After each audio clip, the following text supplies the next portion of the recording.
کی زندگیوں سے سبق سیکھیے، ان کی زندگیوں سے اپنی زندگیوں کی راہیں بنائیے، کس طرح اپنے بچوں کی تربیت کرتی تھی، کس طرح اپنے گھروں میں ہدایت کا بیج بوتے تھے۔ فرماتے ہیں جب بی بی کی شادی ہوئی تو نبی خدا نے مولا علی کو کہا کہ یا علی آپ کرائے پر بھی کوئی نہ کوئی گھر لیجئے، کیونکہ میں بیٹی رخصت کر رہا ہوں، اسی گھر میں رخصتی ہو یہ اچھا نہیں لگتا، کم از کم تھوڑا سا دور میرے گھر سے گھر لیجئے تاکہ وہاں سے لے کر اس گھر تک رخصتی ہو، لوگوں کو پتا چلے کہ نبی کی بیٹی کی شادی ہوئی ہے۔ مولا علی نے چھوٹا سا گھر لیا، آج مولا کے گھر کو مسجد سے ملایا گیا ہے، بی بی کی رخصتی ہو جاتی ہے، اور نبی نے جناب زہرا کو ایک جوڑا دیا تھا، گھر میں فاقے تھے، پیسے نہیں تھے، لیکن بیٹی کو شادی کے لیے جو جوڑا دیا وہ جوڑا انتہائی بہترین جوڑا تھا۔ اب نبی کے پاس تو پیسے نہیں تھے، جوڑا آیا خدیجہ سے؟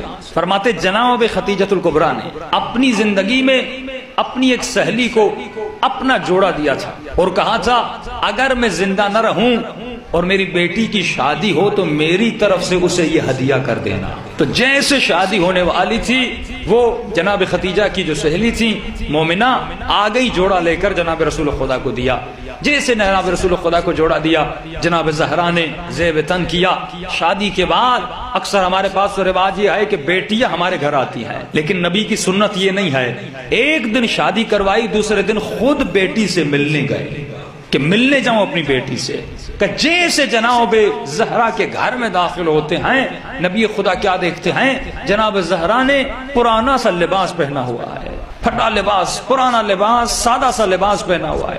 ایک مرتبہ تعجب سے بیٹی سے پوچھتے ہیں کہ بیٹی آپ نے نیا لباس کیوں نہیں پہنا؟ شادی کا پہلا دن ہے، کم از کم نیا لباس پہنتی، یا آپ نے پرانا لباس کیوں پہنا ہے؟ جناب زہرا فرماتی بابا میں نے اس لباس کو ایک محفوظ جگہ پہ رکھ دیا ہے۔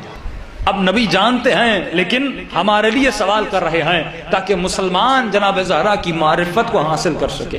دیکھیے مولا علی کو وقت ملا ممبر پر نہج البلاغہ کے بیان کرنے سے، علوم کے بیان کرنے سے، کہ لوگوں کے دلوں میں علی کی فضیلت اجاگر ہو گئی، لیکن جناب زہرا کیونکہ گھر کے اندر تھی، بی بی کی فضیلت کو معصوموں نے اجاگر کیا ہے۔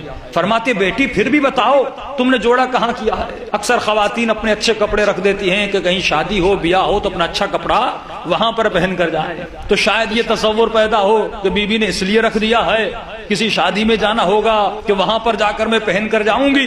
نبی خدا نے اصرار کیا بیٹی وہ جوڑا تم نے کہاں کیا؟ تم آج شادی کا پہلا دن ہے، وہ جوڑا پہن لیتی۔ جناب زہرا فرماتی ہیں بابا کل رات ایک سائل دروازے پر آیا تھا اور اس نے کہا تھا ہے کوئی غریب کو لباس دینے والا؟ میرے گھر میں میری بیٹی کے پاس لباس نہیں ہے کوئی لباس دینے والا؟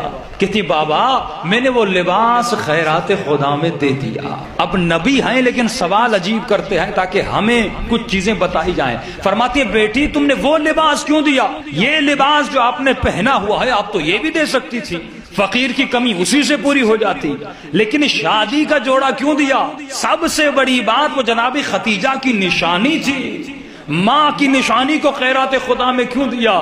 جناب زہرا مسکرا کر فرماتی ہیں بابا اگر میں یہ لباس دیتی تو قیامت میں یہی لباس ملتا، اگر میں یہ لباس دیتی تو قیامت میں مجھے یہی لباس ملتا۔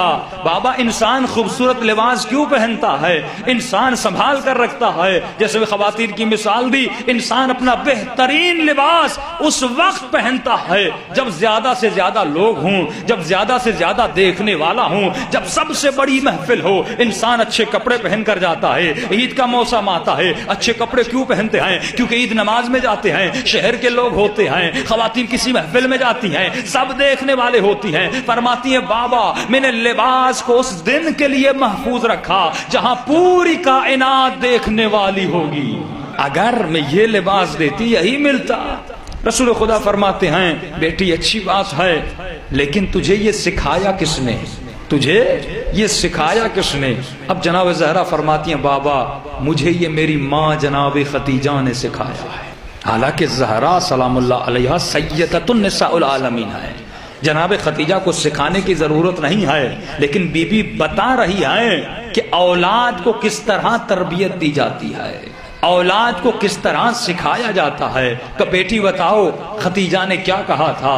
کہ بابا میری ماں نے آپ کا مجھے ایک واقعہ بتایا تھا۔ کہ کون سا واقعہ؟ کہ بابا میری اماں نے کہا تھا کہ مدینے میں قحط آ گیا تھا، غریبوں کے پاس کھانے کے لیے کچھ نہیں تھا، امیروں کے پاس سب کچھ کھانے کے لیے تھا۔ ایک مرتبہ آپ گھر میں تشریف لے آئے، چہرہ مایوس تھا۔ اماں نے پوچھا کہ یا رسول اللہ آپ مایوس کیوں ہیں؟ آپ نے کہا پورے شہر مدینہ میں امیر کھا رہے ہیں لیکن غریبوں کے پاس کھانے کے لیے کچھ بھی نہیں ہے، نہ گندم ہے نہ پہننے کے لیے کچھ ہے۔ تو جناب خدیجہ نے کہا یا رسول اللہ گھبرانے کی ضرورت نہیں ہے، میرا ایک قافلہ آنے والا ہے، اس قافلے کا جتنا نفع ہے جتنا سامان ہے میں آپ کو دیتی ہوں، آپ جا کر غریبوں میں تقسیم کر دے۔ اب نبی خدا اپنے غلام کو اٹھاتے ہیں، اس پورے قافلے کے سامان کو اٹھاتے ہیں اور غریبوں میں جاتے ہیں تقسیم کرنے کے لیے۔ جیسے غریبوں میں تقسیم کیا، اب جناب خدیجہ فرماتی ہیں اے میری بیٹی جب تمہارا بابا واپس آیا تو اس کے بدن پر دشداشا یا عربی جو لباس ہوتا ہے وہ نہیں تھا بلکہ بوری پہن کر گھر میں واپس آیا۔ جن بوریوں میں سامان لے گیا تھا تیرا بابا وہی بوری پہن کر گھر میں واپس آیا۔ اب جناب خدیجہ رسول خدا سے پوچھتی ہیں یا رسول اللہ یہ آپ بوری پہن کر کیوں آئے ہیں؟ آپ کا لباس کہاں چلا گیا؟ نبی خدا فرماتے ہیں میں نے سارے سامان کو خیرات خدا میں دے دیا، بس جب آنے والا تھا ایک غریب آیا، اس نے کہا میرے پاس پہننے کے لیے کپڑے نہیں ہیں، اگر کچھ ہو تو مجھے دیجئے۔ میں نے اپنے لباس کو دیکھا، میں نے اپنا لباس اسے دیا، یہ بوری پڑی ہوئی تھی یہی پہن کر اس لباس بنا کر گھر تک آیا ہوں۔ بابا جو سوال آپ نے مجھ سے کیا تھا میری اماں نے بھی آپ سے کیا تھا کہ جب یہ بوری آپ پہن کر آئے ہیں تو یہی بوری فقیر کو دے دیتے۔ تو نبی خدا فرماتے ہیں اگر بوری دیتا تو قیامت میں بوری ملتی، میں نے اپنا لباس دیا قیامت میں لباس ملے گا۔ جو دنیا میں دیا جاتا ہے وہی آخرت میں ہمیں ملتا ہے۔ اس طرح بیویاں اپنے اولاد کی تربیت کرتی تھی کہ جب امام حسن و حسین گھر میں آتے تھے تو جناب زہرا پوچھتی تھی اے میرے لال اے میرے بیٹو مجھے بتاؤ کہ بابا نے خطبے میں کیا کہا، نانا نے خطبے میں کیا کہا۔ مسجد دور نہیں تھی، بی بی کا دروازہ مسجد سے ملا ہوا تھا، نماز ہو اذان ہو ہر آواز آتی تھی، لیکن بی بی سکھا رہی ہیں کہ اپنے بچوں کو تربیت کس طرح دی جاتی ہے۔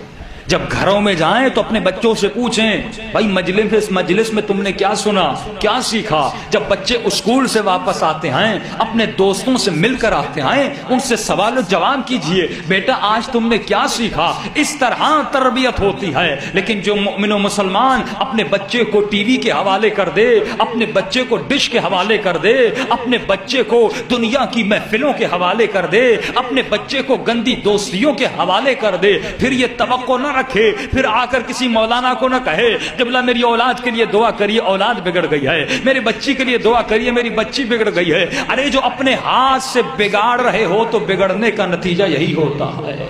اپنے بچوں کو دامن اسلام میں ڈالو، اپنے بچوں کو دامن اہل بیت میں ڈالو، تب جا کے بچے بنتے ہیں۔